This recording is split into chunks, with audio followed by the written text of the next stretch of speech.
Assalamualaikum warahmatullahi wabarakatuh. Alhamdulillahi rabbil alamin. Salawatullahi wasalamuhu ala nabiyil karim wa ala alihi wa ashabihi wa atba'ihi bi qalbin salim.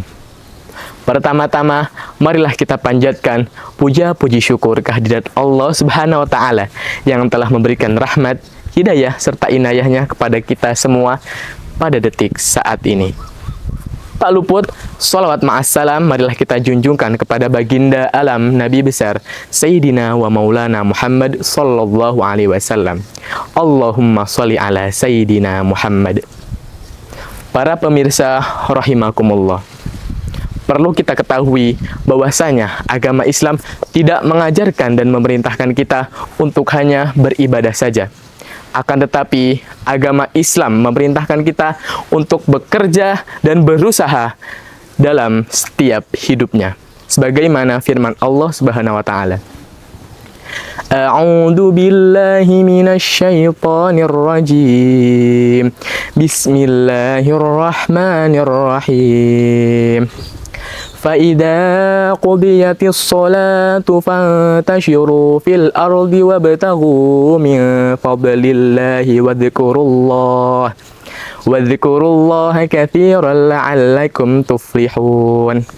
Artinya, apabila sholat telah dilaksanakan, maka bertebaranlah kamu di bumi dan carilah karunia Allah dan ingatlah Allah sebanyak-banyaknya agar kamu beruntung.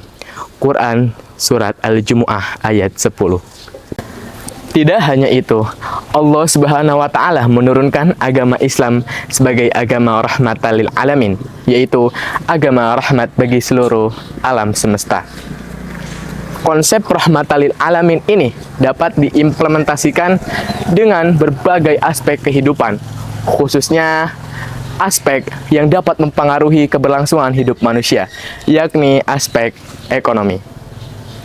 Konsep rahmatan lil alamin dalam ekonomi Islam atau yang biasa kita kenal dengan sebutan ekonomi syariah ini menekankan bahwa nilai-nilai dan prinsipnya bermanfaat bagi semua orang, tidak hanya umat muslim saja. Ini karena nilai-nilai dan prinsip ekonomi syariah memiliki nilai-nilai yang relevan, yang mencakup universal bagi kita semua.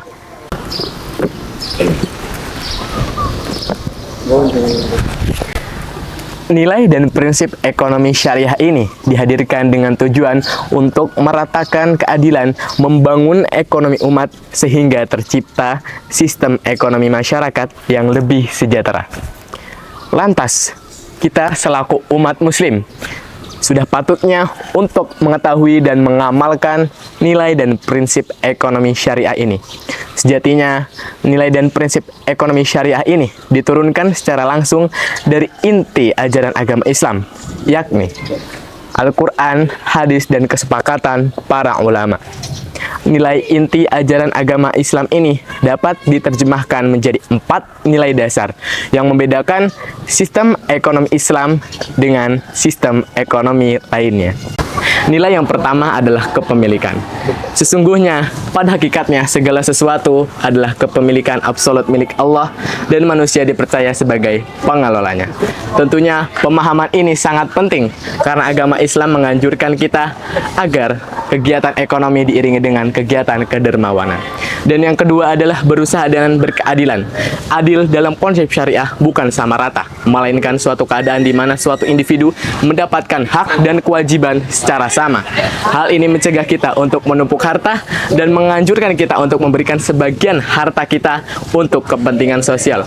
Karena bahwasanya sesungguhnya harta yang kita peroleh adalah milik orang lain yang berhak. Dan yang ketiga adalah kerjasama dalam kebaikan. Kerjasama dalam konsep syariah ini mengandung kompetisi kooperatif competition dengan semangat berlomba-lomba dalam kebaikan.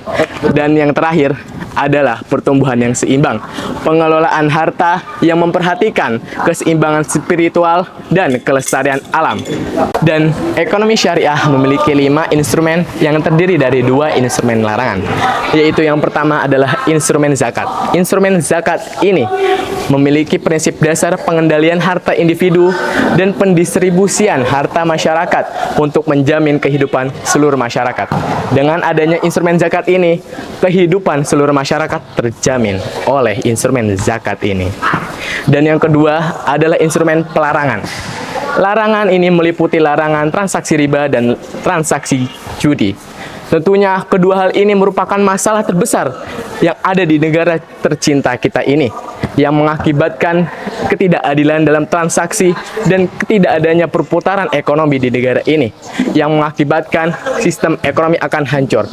Sesungguhnya dalam hadis riwayat Muslim bahwasanya Rasulullah SAW melaknat pemakan riba. Na'udzubillahi min dzalik.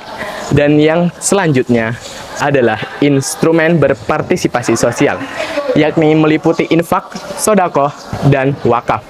Dan yang terakhir adalah instrumen aturan muamalah. Aturan ini berdasarkan berkeadilan, bekerja sama, tidak zalim, dan tidak mengandung zat haram. Penerapan sistem, nilai-nilai, dan prinsip ekonomi ini bisa kita terapkan sehari-harinya melalui perbankan syariah, asuransi modal syariah, wakaf syariah, dan lembaga ziswaf. Maka dari itu, marilah kita bangun ekonomi umat untuk merealisasikan kemaslahatan dan menjauhi kemudaratan. Sekian dari saya, akhirul kalam. Wallahul muwaffiq ila aqwamit thoriq. Assalamualaikum warahmatullahi wabarakatuh.